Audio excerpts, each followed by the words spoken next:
Saving for a specific goal is more motivating. The Chase mobile app lets you create and track personalized savings goals right next to your accounts. Welcome back to Guide with Samuel. In the app, navigate to your savings account. Tap on Savings Goals, or a similar feature. Click Create a Goal.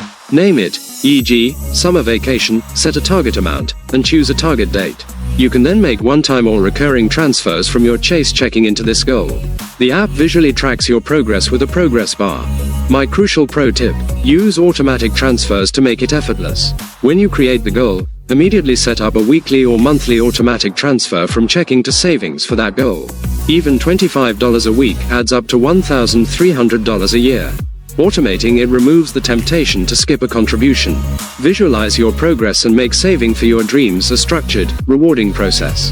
What's a savings goal you're currently working towards? For more motivational money guides, hit subscribe.